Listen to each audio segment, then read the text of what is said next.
दुनिया में सारे संबंधों से बढ़कर गुरु और शिष्य का संबंध होता है। बाकी सब संबंध पैरेलल होते हैं, समान, जिसमें कोई गहराई भी नहीं होती और कोई ऊंचाई भी नहीं होती। लेकिन गुरु और शिष्य का संबंध, गुरु बहुत ऊंचाई पर है, शिष्य बहुत गहराई में है, और एक ऊर्जा का हस्तांतरण भी है। जैसे जब पहाड़ों का झरना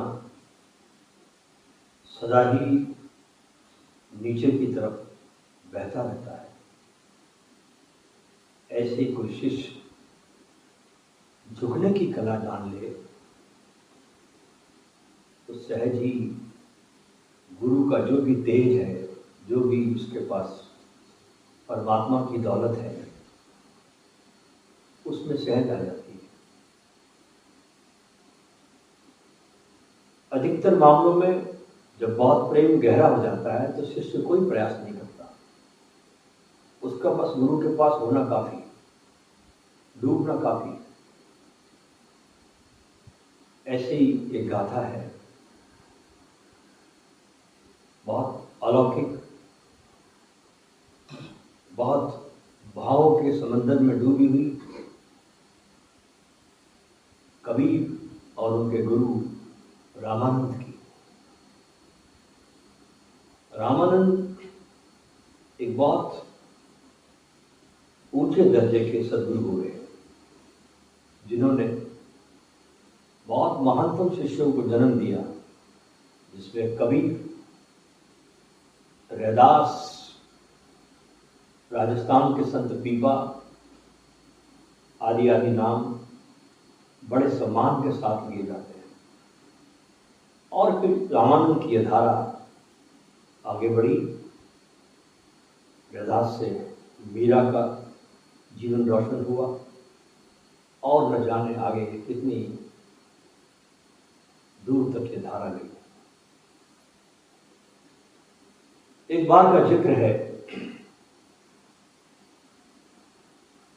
कि सुबह का वक्त, अभी आकाश में भगवान भास्कर बस उदय हुए हैं। आसमान पर पूर्व दिशा की ओर आती हुई लाली छा गई है, और संत कबीर काशी के घाट पर खड़े हैं। उस सुबह बीच में कलकल कलकल नाद करती हुई भगीरथी गंगा बहती जा रही है, और उस पार, गंगा के उस पार कुछ ऊंचाई पर एक छोटी सी पहाड़ी पर गुरु रामानंद का आश्रम है। इस किनारे पर खड़े होकर कबीर उस ऊंची पहाड़ी पर अपने गुरु के आश्रम को देख रहे हैं, और आंखों में आंसू है, रोते भी जा रहे हैं।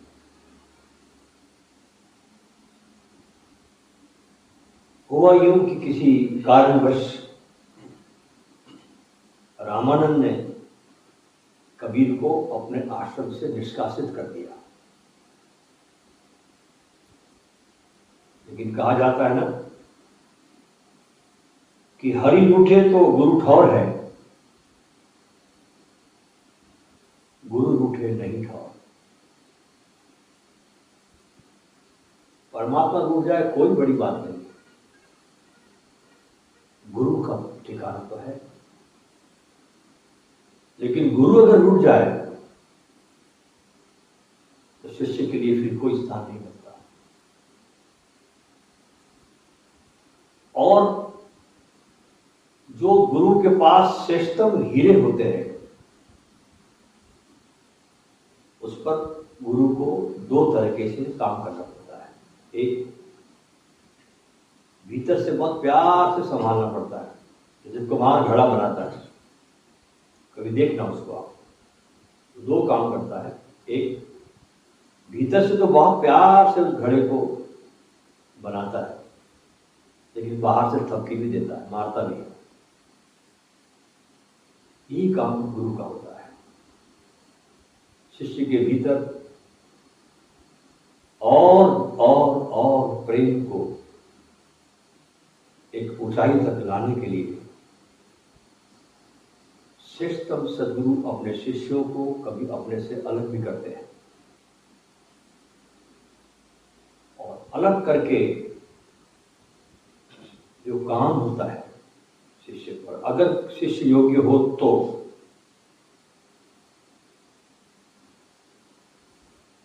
उसकी बात ही अलग बदल जाती है। तो ऐसे ही किसी कारणवश रामानंद ने कबीर की योग्यताओं को देखते हुए अपने से अलग किया, निष्कासित किया, थोड़ा डांटा डपटा, और कबीर खड़े हैं अपने गुरु से शारीरिक रूप से दूर, मन के तल पर तो गुरु के साथ जुड़े हुए हैं, लेकिन शिष्य चाहता है कि गुरु का सानिध्य भी उसे उपलब्ध हो। शारीरिक रूप से भी गुरु उसके पास होना चाहिए, बहुत काम होता है। गुरु के दर्शन होते हैं, गुरु को निहारता है शिष्य, उसकी हवा में सांस लेता है,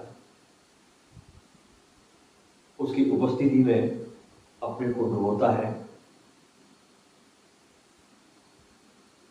इस घाट पर खड़े होकर, इस किनारे पर खड़े होकर दूर से अपने गुरु के आश्रम को देखते हुए बड़ी सुंदर गीत की एक रचना की, बहुत ही खूबसूरत।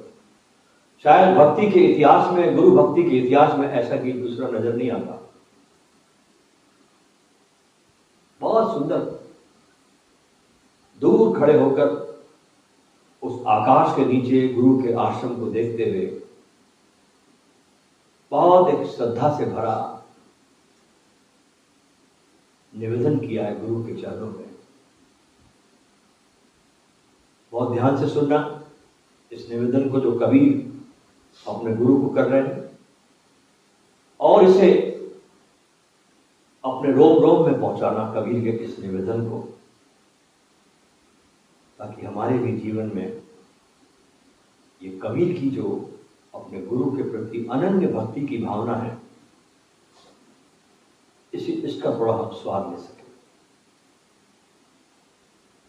गाते हैं कबीर,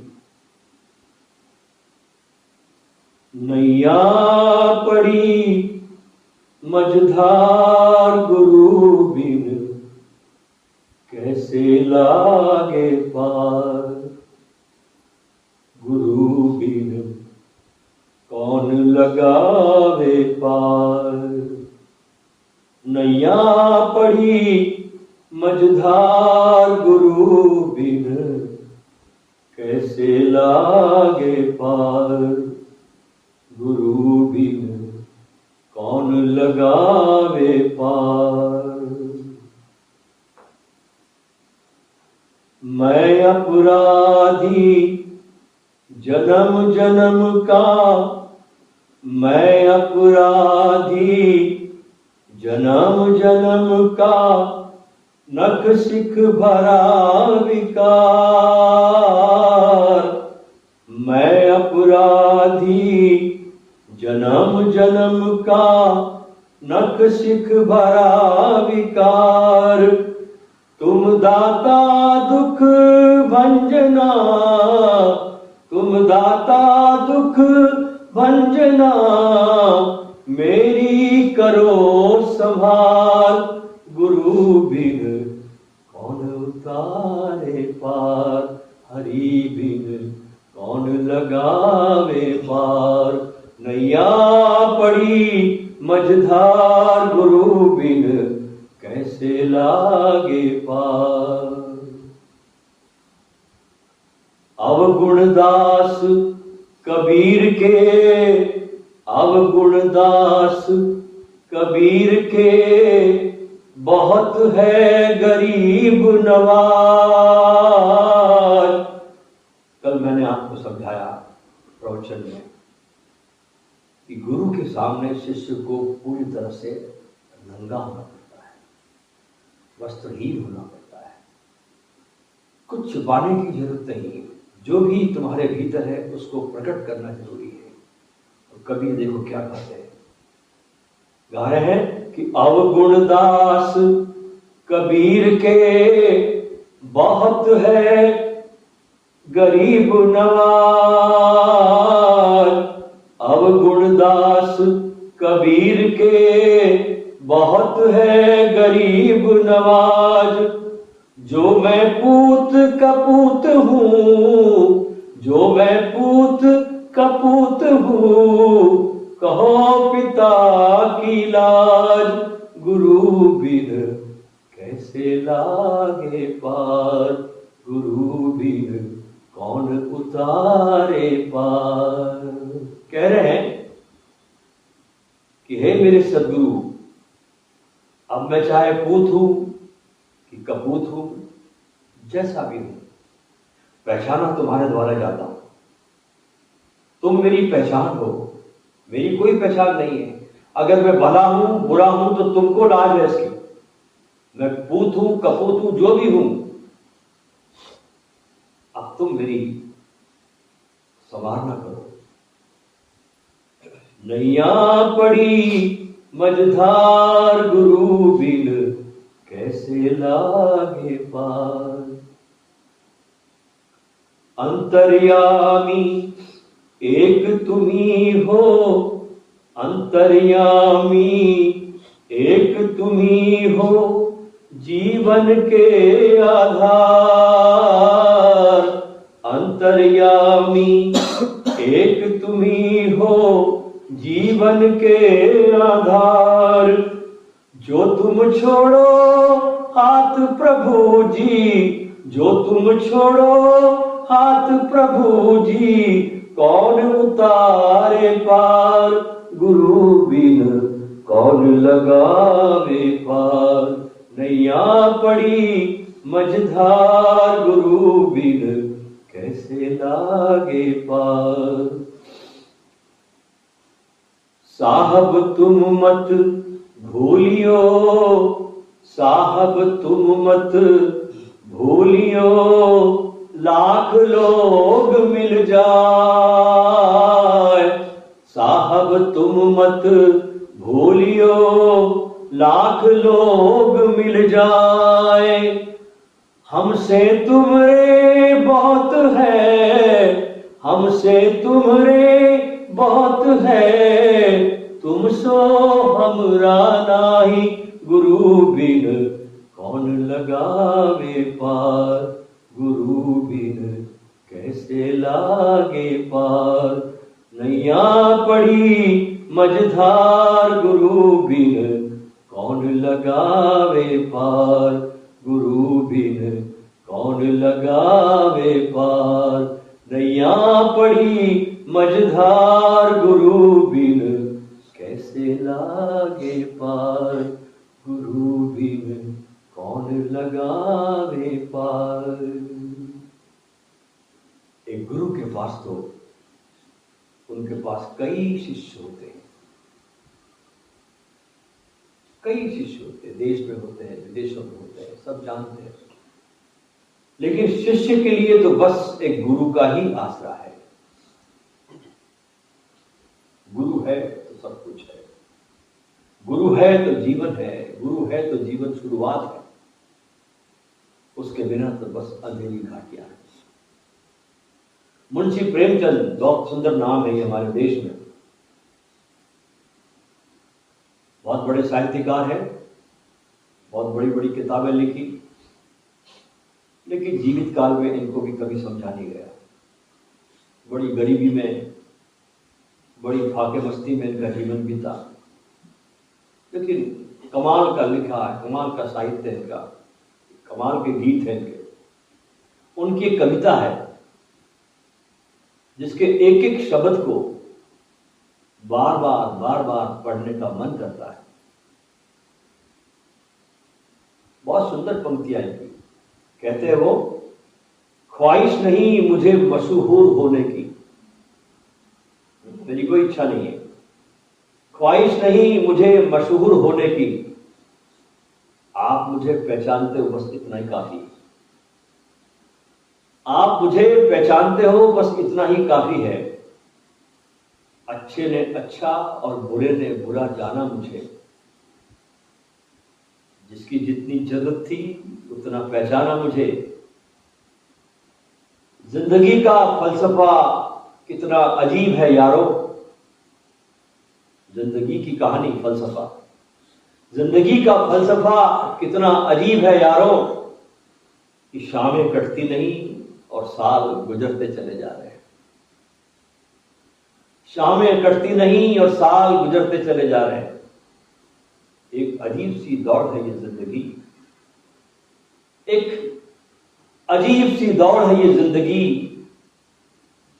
जीत जाओ, सफल हो जाओ, तो कई अपने पीछे छूट जाते हैं ईर्ष्या के कारण, और हार जाओ तो अपने ही पीछे छोड़ जाते, साथ छोड़ जाते लोग। आपकी असफलता आई, लोगों ने आपको छोड़ना शुरू किया। उस असफलता के दौर में ही आपको पता चलता है कि वास्तव में आपके कौन हितैषी है, कौन आपके मित्र है। एक व्यक्ति की मृत्यु हुई, सुंदर कहानी है, उसे ऊपर ले गए, प्रतीक कहानी। यमदूतों ने बड़े प्यार से सवाल किया इस मृतक व्यक्ति को कि भाई तुम कहां जाना चाहते हो, बताओ, स्वर्ग की नरक। अब ये आदमी भी आज का आधुनिक था, अपडेटेड था पूरा गूगल से। पुराना जमाने का आदमी होता तो बोलते तेरी मर्जी जहां तू ले चल, लेकिन ये आदमी अपडेटेड था। तो बोला पहले मुझे दोनों दिखाओ, मैं स्वर्ग भी देखना चाहता और नरक भी देखना चाहता, पर मुझे दोनों दिखाओ, क्योंकि जाने के पहले देखना जरूरी है। तो यमदूत उसे सबसे पहले स्वर्ग में ले गए, और वहां क्या देखा उसने कि अप्सराएं नाच रही है, मेनकाएं, उर्वशी, ऋतंबरा, जितनी मेनकाओं के नाम सुनते हैं शास्त्रों में, जो ऋषि मुनियों का तप भंग करती है, वे सब नाच रही, शानदार मसाज हो रही, झरने चल रहे, और अच्छा मौसम है, न तो ज्यादा गर्मी है न ज्यादा ठंडी है, एयर कंडीशन का क्लाइमेट है, शानदार भोजन है, यानी जो भी मनुष्य कल्पना कर सकता है वो सब वहां उपलब्ध था स्वर्ग में। ये सब उसने जब गौर से देख लिया इस व्यक्ति ने, यमदूत खड़े थे पास में, कहा कि अब मुझे नरक दिखाओ। अब लेकर के यमदूत उसको नरक में ले गए। जैसे ही वो नरक में पहुंचा और उसने नरक का दृश्य देखा तो वो हैरान हो गया, आश्चर्य में डूब गया, झूम उठा और कहा कि यहां तो स्वर्ग से भी ज्यादा सुंदर अप्सराएं नृत्य कर रही है, तो कुछ नहीं थी, यहां तो ज्यादा सुंदर अप्सराएं नृत्य कर रही है, और उससे भी अच्छा यहां स्विमिंग पूल में प्रेशर मसाज हो रही है। गजब, उससे अच्छी वादियां हैं, उससे अच्छे झरने हैं, उससे अच्छा भोजन है, अंतरराष्ट्रीय भोजन है।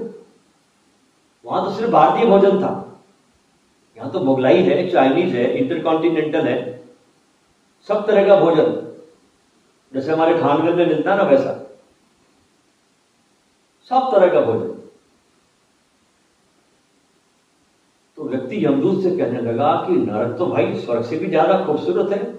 बोले भाई हमको कोई लेना देना नहीं तुम्हारी बातों, तुम बताओ कि तुमको जाना किधर है, तुम्हारी चॉइस बताओ, हमको दिन भर यही काम करना पड़ता है कि तुम्हें जाना कहां है। व्यक्ति बोला सोचने की जरूरत ही नहीं है, नरक भेजो मेरे को। यमदूत ने कहा भाई ठीक से सोचकर निर्णय करो, क्योंकि तुमने अगर गलत चॉइस का निर्णय कर लिया उसके लिए फिर मेरी जिम्मेदारी नहीं होगी। व्यक्ति बड़ा सोचना क्या है, नरक भेजो इमीडिएट, मेरे को देर मत करो। यमदूत ने कहा ठीक है, हम तुम्हें नरक भेजते। यमदूत ने 2 ताली बजाई और जैसी ताली बजाई वो जो नरक का सुंदरतम खूबसूरत दृश्य था अचानक गायब हो गया। और क्या देखता है, यमदूतों ने उस व्यक्ति को जंजीरों में जकड़ लिया, उस पर सांप छोड़ दिए, उसके आसपास आग जलने लगी, जो भी नरक के हम देखते हैं ना, सुनते यातनाएं, वो सब उसको देने लगे। व्यक्ति चिल्लाया, और ये सरासर धोखा है मेरे साथ, ये सब क्या है? यमदूतों ने कहा कि धोखा नहीं है, तुझे जो पहले दिखाया था ना वो बस एडवर्टाइजमेंट थी ताकि तू फंस जाए, वो सिर्फ विज्ञापन था ताकि तू हमारे जाल में आ जाए। ऐसे हम आजकल देखते हैं, हमारे भी कई ध्यान शिविरों में बड़े बड़े एडवर्टाइजमेंट आते हैं। कोई घन चक्कर खोल रहा है, कोई इसे बैलेंस में लाता है, कोई चिंपांजी प्राणों में तंत्र को घुसेड़ रहा है। पता नहीं ध्यान जैसी सरल चीजों के साथ लोग क्या क्या उपद्रव करते हैं, और लोग फंसते हैं। लोग फंसते भी बेचारे से, क्योंकि एडवर्टाइजमेंट इतनी तगड़ी है ना कि प्राणों में तंत्र। बताइए, प्राणों में कभी तंत्र घुसेड़ा जाता है? तंत्र का तो शब्द ही अर्थ होता है, उसका शब्दार्थ होता है कि जो तन तारे थे तंत्रा, जो तन से तुमको तार दे उसे तंत्र कहा जाता है। मन तारे थे मंत्रा, जो तुमको मन से ऊपर उठा दे उसे मंत्र कहते हैं। और बड़ा पता चलता है, और इनसे होता जाता कुछ भी नहीं। हजारों लोग करके आते हैं, जैसे के वैसे बने रहते हैं, रंच मात्र भी उनके जीवन में, उनकी दिनचर्या में, उनकी आदतों में जरा भी परिवर्तन नहीं होता। अगर कभी होगा आपके जीवन में परिवर्तन, तो बस सदा से, शाश्वत समय से, कल भी यही था, आज भी यही है और कल भी यही रहेगा। और वो मार्ग है गुरु योग भक्ति का। इसके अलावा कभी कोई मार्ग रहा नहीं है। इसलिए इस मार्ग पर भगवान कृष्ण को भी चलना पड़ा, राम को भी चलना पड़ा, भगवान शंकर को भी चलना पड़ा, भगवान गणेश को भी चलना पड़ा। जितने भी अवतार पुरुष हम देखते हैं, सबको इस मार्ग पर चलना पड़ा, गुरु भक्ति योग के मार्ग। लेकिन आधुनिक युग में इस पर कोई चलना नहीं चाहता। क्यों नहीं चलना चाहता? क्योंकि और सब चीजों में तो आपके अहंकार को बढ़ावा मिलता है कि मैंने ये कर लिया, मैंने चक्र बैलेंसिंग भी छाप दिया, मैंने फलाना भी कर लिया, मैंने प्राणों में तंत्र को भी घुसेड़ लिया, सब कुछ कर लिया। इसमें आपका अहंकार मजबूत होता है। मैंने ये कर लिया, मैंने वो ग्रुप कर लिया, मैंने ये थेरेपी कर ली, मैंने वो कर लिया, ये कर लिया। जैसे कोई डिग्री लेके आदमी आता है अहंकार से, ऐसे आदमी अहंकारी हो जाता है।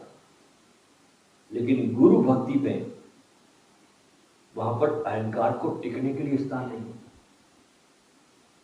ध्यान रखना कि नाव आपको पार भी करती है, उस पार भी ले जाती है, लेकिन टूटी फूटी नाव आपको डुबा भी देती है। इसी तरह गुरु आपको पार भी करता है, लेकिन टूटा फूटा सड़ा गुला गुरु भी आपको डुबा भी सकता है। इसलिए बहुत होश जरूरी है संसार में कि हम टूटी फूटी नाव में न बैठे और सड़ा गला टूटा फूटा गुरु भी न बनाए। अरे भाई, हम लोग मार्केट में सब्जी लेने जाते हैं, आलू प्याज भी खरीदते हैं, तो भी देखते हैं कि कहीं कोई आलू, कोई सड़े हुए आलू तो नहीं है, ये प्याज सड़े हुए तो नहीं है। जब साधारण सी चीजें हम बहुत देखकर लेते हैं, तो जीवन की दिशा को देने वाला सद्गुरु क्या हम कोई भी धारण कर लेंगे, कोई भी चलते रास्ते चलते हुए। इसलिए इसलिए कहा गया है कि टूटा फूटा गुरु न बनाए, क्योंकि इससे बहुत आपके जीवन की दिशाओं में फर्क पड़ेगा। शास्त्रों में कहा गया है कि जीवित सदगुरु के साथ होना पड़ता है और बड़ी जोखिम भी है। इसलिए आदमी जीवित सदगुरुओं से जुड़ते नहीं, और जब सदगुरु चले जाते हैं तो तस्वीरों के सामने लोग हाथ चढ़ाते हैं, अगरबत्ती जलाते हैं, पूजा करते हैं। वो क्यों करते मालूम आपको? उसमें भी उनका अहंकार है। ध्यान से देखना, अचेतन में जाना, आप क्यों करते हो आप? कि अपने को आप समझा रहे हैं कि मैं धार्मिक हूं। पूजा करके, हाथ चढ़ाकर, अगरबत्ती जला करके आप अपने को समझा रहे हैं, आप अपने को कंसीव कर रहे हैं कि मैं धार्मिक हूं, लेकिन आप जरा भी धार्मिक नहीं है। क्योंकि जो फूल अब रहा नहीं उसमें सुवास कैसे आएगा? जो वृक्ष अभी रहा नहीं उसकी छाया में तुम कैसे बैठोगे? जो नदियां आप सूख गई उस किनारे बैठे हो आप इस आशा में शायद मेरी प्यास तृप्त हो जाएगी। जरा तो होश को संभालो, जरा तो होशपूर्ण जियो। उन नदियों को तलाशो जीवन में जहां पर अभी भी जलधार बहती है, और परमात्मा के इस अद्भुत जगत में कभी कहीं न कहीं जलधार बहती है। धरती कभी बांझ नहीं होती। परमात्मा सदा ही अपना एक प्यारा लोग रखता ही है। कहीं न कहीं ये बांसुरी बजती है, कहीं न कहीं कोई नृत्य चलता ही है, कहीं न कहीं महारास होता ही है।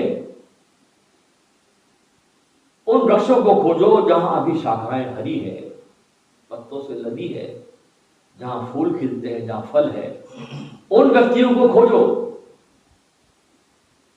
जहां अभी परमात्मा बोल रहा है, जहां अभी परमात्मा उनके भीतर से नाच रहा है, जहां उनके भीतर से परमात्मा अभी जाग रहा है, जहां परमात्मा अभी श्वास ले रहा है, जी रहा है, जीवित है। उस जीवित नृत्य के साथ जुड़ सको तो तुम्हारे जीवन में क्रांति हो सकती है। सीधी सीधी बात है, सत्य बात है, सुन सको। और लाखों साल से धरती के अलग अलग कोने में, चाहे वो अफगानिस्तान हो, चाहे वो तुर्किस्तान हो, चाहे कोई भी स्थान हो, सब तरफ ये गुरु भक्ति योग की धारा अबाध गति से बहती है। अच्छा, आजकल जब हम किसी व्यक्ति को लड़का मिलता है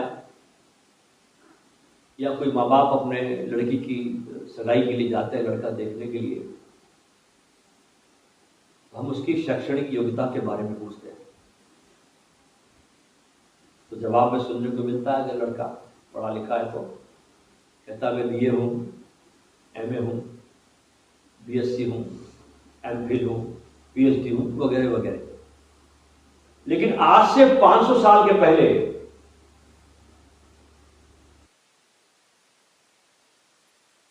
भारत में एक दौर ऐसा भी था, ध्यान से सुनना, जब इस सवाल के जवाब में लोग कहते थे कि हमने उपनिषदों को पढ़ा है, हमने रूमी को पढ़ा है, हमने शेख सादी को पढ़ा है, मैंने हाफिज को पढ़ा है, मैंने उमर खयाम को पढ़ा है, गीता पढ़ी है, वेद पढ़े हैं। यानी इन सब को पढ़ना आज से 500 साल के पहले अपने आप में एक बहुत बड़ी डिग्री हुआ करती थी, क्योंकि इन ग्रंथों को पढ़ने से आपके भीतर एक आंतरिक प्यास पैदा होती है, और आंतरिक प्यास पैदा हो जाए तो परमात्मा की खोज शुरू होती है। प्यास ही पैदा नहीं होगी तो खोज कैसे करोगे आप? पानी की प्यास होगी तभी तो आप पानी की तलाश में निकलोगे। और जब परमात्मा की खोज में इस ग्रंथों को पढ़कर आदमी निकलता है तो एक बड़ी गजब की घटना घटती है, बड़ी अपूर्व घटना घटती है। क्या घटती है कि निकला तो खोजने परमात्मा को, लेकिन मिलता रास्ते में गुरु है।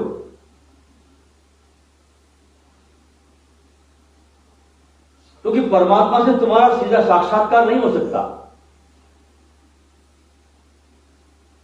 तुम्हारे और परमात्मा के बीच भूमिका का बड़ा अंतर है। कहां हम बाहर बाहर जीने वाले लोग और कहां परमात्मा भीतर ही भीतर। इन दोनों के बीच कोई सेतु नहीं, कोई संबंध नहीं। इस धरती पर जो भी परमात्मा को तलाश में निकला, खोज में निकला, उसको मिलता गुरु, चाहे वो बुद्ध हो, चाहे वो कृष्ण मूर्ति, कोई भी जो गुरुओं को इनकार करते हैं उनके जीवन में भी गुरु आए। अगर बुद्ध को राजगृह में अगर अलार कालाम नहीं मिलता तो 7 जो ध्यान की शिक्षाएं उन्होंने ली, 7 मार्गों को पार किया, अलार कालाम के आश्रम पर रह करके वो नहीं कर पाते बुद्ध। 8वां जो मार्ग पार किया वो उस समय के सबसे बड़े सांख्य दर्शन के योगी थे उद्धक राम बुद्ध। उनके पास बुद्ध ने 8वां मार्ग पार किया। ये उनकी नींव बने लोग। ऐसी बुद्धत्व का महल खड़ा नहीं हो गया उनका। ऐसी कृष्ण मूर्ति अगर उनके जीवन में एनी बेसेंट नहीं आई होती, मैडम ब्लाउटस्की ना आई होती, मिस्टर अल्काट अमेरिका के नहीं आए होते, डीन पीटर नहीं आया होता, कृष्ण मूर्ति नहीं बनता। इन लोगों ने उसको बनाया। बहुत मेहनत करी इन लोगों ने उसको बनाने के लिए। इतनी मेहनत करी कि सदी में किसी बुद्ध को बनाने के लिए शायद ऐसी मेहनत कभी किसी ने नहीं की जो कृष्ण मूर्ति के साथ मेहनत की गई।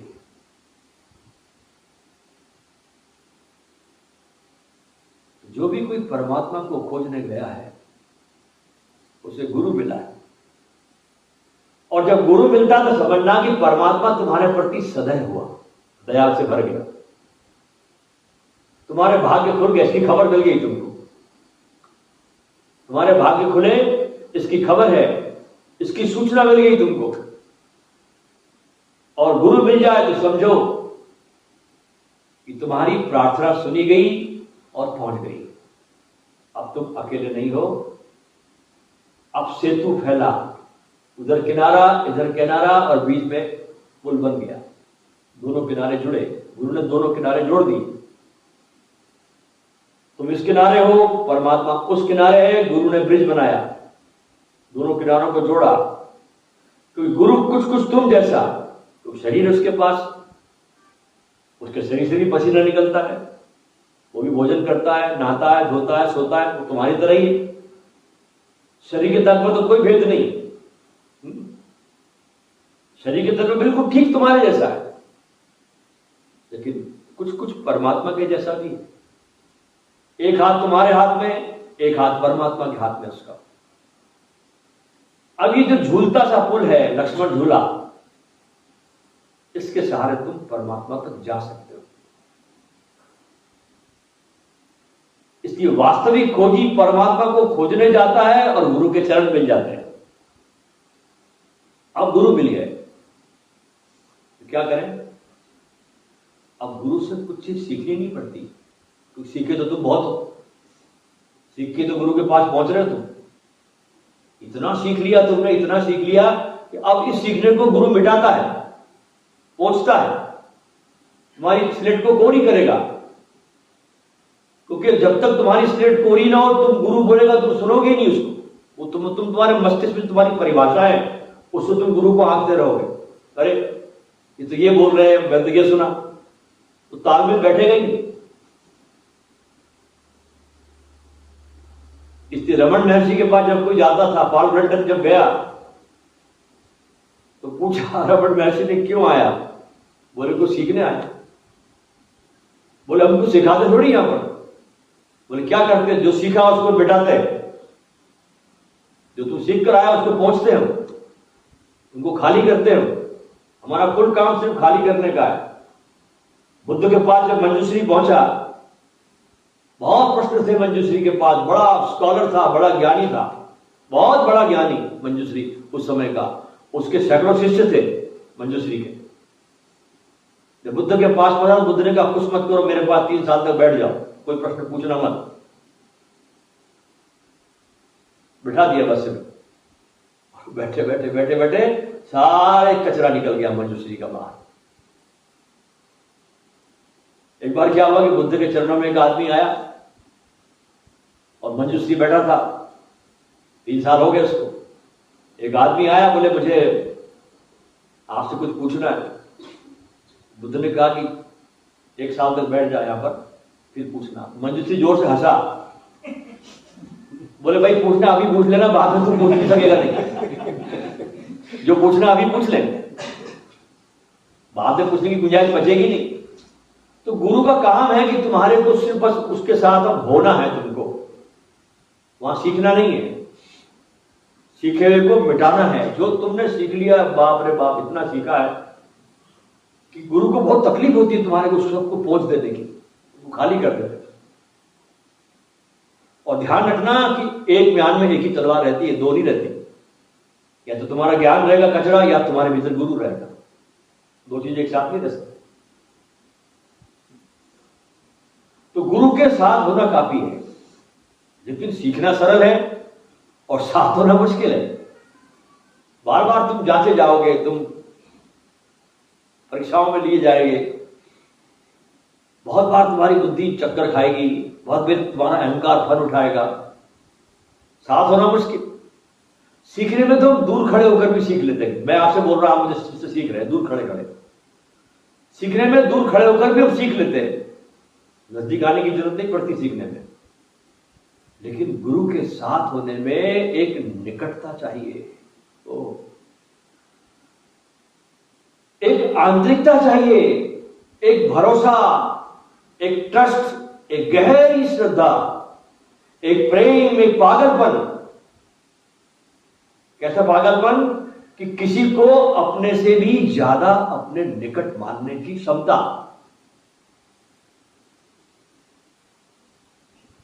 ये अगर आपकी स्थिति बन जाए, किसी को अपने से भी ज्यादा अपने निकट मानने की क्षमता,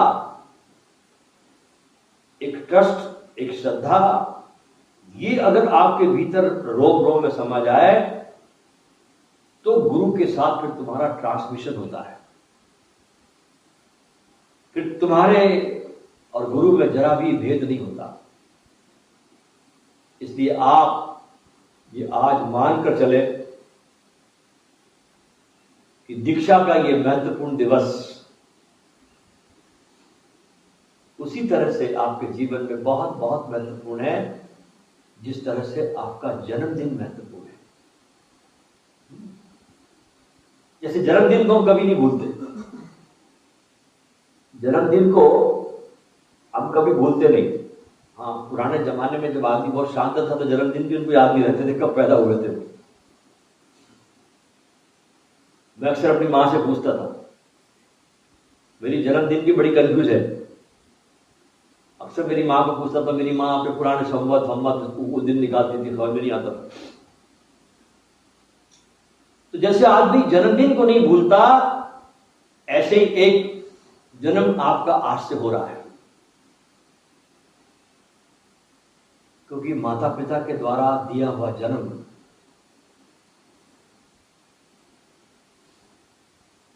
उस समय बालक होश में नहीं होता, बेहोशी में होता है। मां से जन्म लिया उसने, धरती पर आया, लेकिन उसको स्वयं की सुध-बुध नहीं होती। जब गुरु के घर में दीक्षा हो रही है आपकी और आपका जन्म हो रहा है, तो ये आपके होश का जन्म है, इसलिए होश का जन्म है। और गुरु के पास एकमात्र काम होता है, वो है होश का, होश पाने का काम होता है। मूर्छा से अमूर्छा की तरफ, प्रमाद से अप्रमाद की तरफ, पदार्थ से परमात्मा की तरफ। होश किस बात का? कि जिस तरह से अब तक मैं जीवन को जीता गया हूं, जिस तरह से मैं अब तक जीवन को जीता रहा हूं, उस क्रम को मैं तोड़ूंगा, क्योंकि वो जीवन का ढंग मुझे अभी तक कहीं पर पहुंचा नहीं पाया। उस क्रम को तोड़ूंगा और आज से मैं गुरु जैसा कहे, जो मुझे दिशा निर्देश दे, उसके अनुसार मैं अपने जीवन में निखार शुरू करूंगा। तो दीक्षा हुई। ये तो आपने कपड़े पहन लिए, माला पहन ली, हो गया काम, नाम बदल दिए, इससे दीक्षा नहीं होती। और हमारे में तो बड़ी और भी गजब की बात हो रही है आजकल। मैं कई बार देखता हूं लोग बाई पोस्ट दीक्षा देते। कमाल कर दिया लोगों ने, बाप रे बाप। गुरु हो तो ऐसे हो। मैं तो कहता हूं गुरु घंटाल। मुझे कई लोगों ने बोला कि हमने फलाने को लिखा था, हमको दीक्षा किया, तो उन्होंने बाई पोस्ट दीक्षा भेज दी हमारे को। दीक्षा जैसी चीज, गुरु जैसी चीज लोगों ने कहां से कहां लाके पटक दिया, जरा से अहंकार की तृप्ति के लिए। अब वो गिनाते फिरते हैं कि मैंने इतने लोगों को बाई पोस्ट दीक्षा दे दी। ये भी अहंकार। तो इस तरह से मैं अपने जीवन के इस क्रम को तोड़कर एक निखार शुरू करूंगा, क्योंकि केवल धन कमाना, अपना पेट भरना और अपने परिवार के ही इर्द गिर्द घूमते हुए जीवन को बिता देना अब मेरे जीवन का लक्ष्य नहीं होना चाहिए। मेरी कोशिश होनी चाहिए अब कि जिसे पाने के लिए मैं दुनिया में आया हूं, जिसके लिए मैंने जन्म लिया, न मैंने मां की कोख में रहा, गंदगी में सांस ली, गंदगी में भोजन किया उस मां की कोख में, जिसके लिए मैं दुनिया में आया, उस परमात्मा से, उस दातार से मैं अपना संबंध जोड़ूं।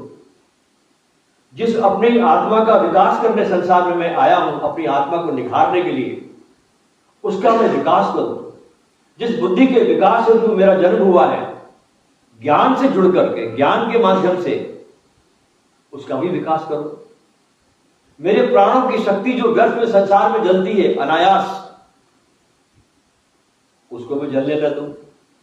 परमात्मा ने शरीर का रथ दिया मुझे 100 साल के लिए, 70 साल के लिए, 80 साल के लिए। ये शरीर हमारा रथ है यात्रा करने के लिए संसार में। संसार में चलते हुए इस रथ को मैं रोगग्रस्त न बनाऊं, इसको खराब न होने दूं, इसकी प्रॉपर ओराली हमेशा करता रहूं। छोटी बड़ी गाड़ियों की हम ओराली करने जाते हैं, सर्विसिंग कराने जाते हैं। इतना बड़ा रथ है आपका, इससे बड़ी गाड़ी तो कोई हो नहीं सकती। ये गाड़ी है तो वो भी गाड़ी है, इसके भरोसे तो वो गाड़ियां हैं। अगर ये गाड़ी नहीं बचेगी तो वो गाड़ियां गई तेल लेने। असली गाड़ी आपकी ये है। तो इस गाड़ी को ठीक करने के लिए स्वस्थ रखना,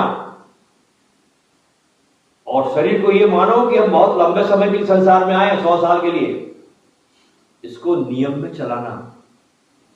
देखिए पूरा अस्तित्व नियम में चलता है, सिर्फ आदमी नियम में नहीं चलता, पूरा अस्तित्व नियम में।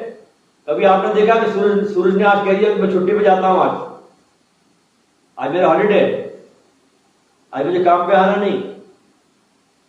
कभी चांद कहता है आज मुझे नहीं आना, कभी हवाएं कहती मैं आज नहीं बहूंगी, कभी समुद्र कहता है आज मेरे में लहर नहीं उठेगी। सब काम पूरे अस्तित्व का बहुत नियमबद्ध है, बहुत नियमबद्ध है। पूरी पृथ्वी चक्कर लगा रही है अपने धुरी पर, और सूरज के चक्कर भी लगाती है। एक चक्कर पृथ्वी का कभी कम नहीं होता, ध्यान रखना। एक चक्कर पृथ्वी कम लगाना शुरू कर दे, सारे कंप्यूटर फेल हो जाएंगे।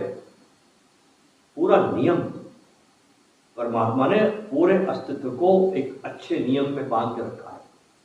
इतना बड़ा 70% धरती पे समंदर है, पूरी धरती पे तुम्हारे 70% पानी है, लेकिन उसकी सीमा बांध दी परमात्मा ने।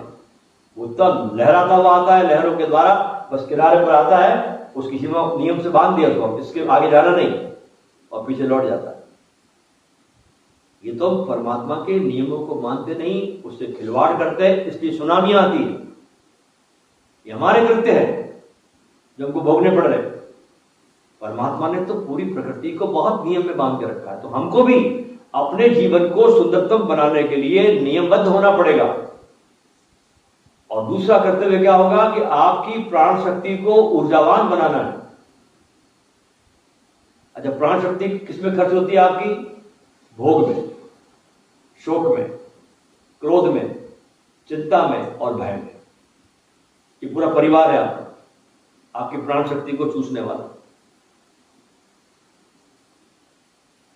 इसलिए इन शक्तियों को बचाना आपको। मन आपके पास एक बहुत अच्छा यंत्र है, उससे बड़ा यंत्र अभी तक कोई वैज्ञानिक खोज नहीं पाए। मन को सदा स्वस्थ रखना, उमंगों से भर के रखना, तरंगों से भर के रखना, इसे बहुत प्रेम में डुबाना जहां तक बन सके। प्रेम खोजना, प्रेम खोजने में कंजूसी मत करना, खूब प्रेम में डूबना, इस मन को खूब डुबाना। अच्छे अच्छे इसको गीत सुनाना, बड़े प्यार से भरे हुए, प्रेम से भरे हुए। मोहब्बत का एक देवता सा मिला, कल मैंने जो गाया, ऐसे गीत सुनाओ इसको। हम कैसे सुनाते हैं इस मन को गीत? चांदी की दीवार न तोड़ी, प्यार भरा दिल तोड़ दिया। एक धनवान की बेटी ने निर्धन का दामन छोड़ दिया। दोस्त दोस्त ना रहा, प्यार प्यार ना रहा, जिंदगी अब में तेरा एतबार ही ना रहा। भैया ऐसे गीत मत सुनाओ, ऐसे दुख बहुत है जीवन में और दुखी करते हो मन को। मन को बहुत अच्छे अच्छे सुंदरतम गीत सुनाइए, आप खूबसूरत गीत सुनाइए। बहुत गीत है भारत का संगीत, फिल्मों का संगीत का तो कोई मुकाबला धरती पर नहीं है। इतना राग रागिनियों में संगीतकारों ने मेहनत की है उन दिनों में